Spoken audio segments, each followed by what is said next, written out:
everyone, welcome to Pet Tunes. So today we're going to give you a rundown of how to care for pet rabbits.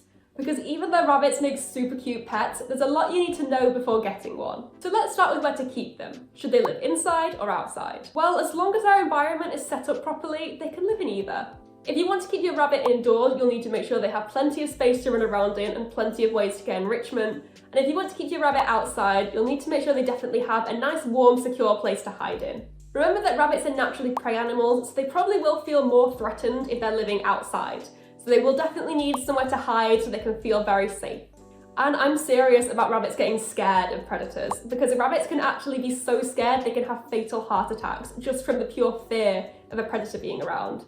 So if you live in a very predator-heavy area, it's probably the best idea to keep your rabbit indoors. And also remember that rabbits are very sensitive to both hot and cold temperatures. So make sure your rabbit has ways of warming up and cooling down wherever they're living. So can I keep my rabbit in a cage, like one that I'd get from a pet store?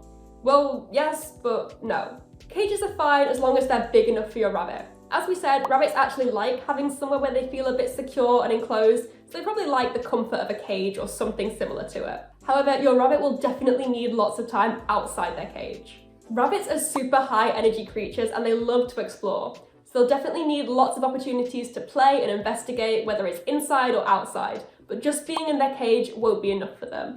And if you're letting them explore indoors, make sure you bunny-proof your house first, which means making sure you don't have any exposed wires that your bunny might chew through and hurt themselves, and making sure you don't have any plants that are poisonous to bunnies, because there are quite a few of these. And you might be interested to know that bunnies are actually quite similar to cats in a lot of ways. Not only do both species have certain houseplants that are very dangerous to them, they're also both crepuscular, which means they're both most active at kind of dusk and dawn hours, and they can also both be trained to use litter boxes. Yeah, rabbits can be trained pretty easily to use a litter box since they're naturally quite tidy animals, and apparently it's really common for them to just kind of hang out in their litter box just as a place to chill. But unlike cats, they can't have cat litter in their bunny litter trays because eating cat litter can actually be really dangerous for rabbits, so they need to have bunny-specific litter in their litter tray.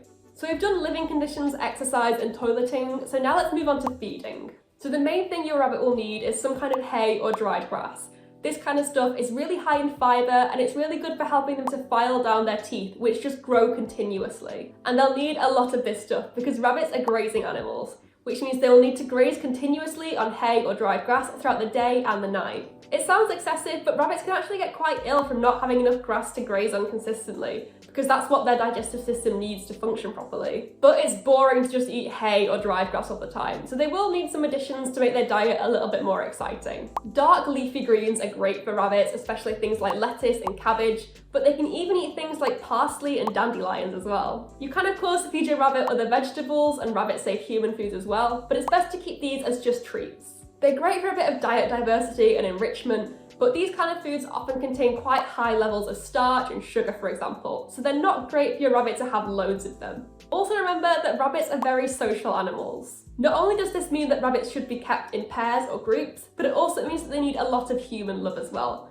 So make sure you give them a lot of attention because this will be actually really important to them being happy. So that is everything for today's video. Thank you so much for watching. We hope you learned something about rabbits and we hope you feel ready to bring a rabbit into your life now and care for them properly. If you did enjoy the video, please give us a like and leave a comment to let us know, and subscribe to the Pet Tunes YouTube channel. I will be back next week with another pet themed video with some more pet facts for you, so please do tune in for that. I would love to see you there. But until then, thanks for watching and I'll see you next time. Bye!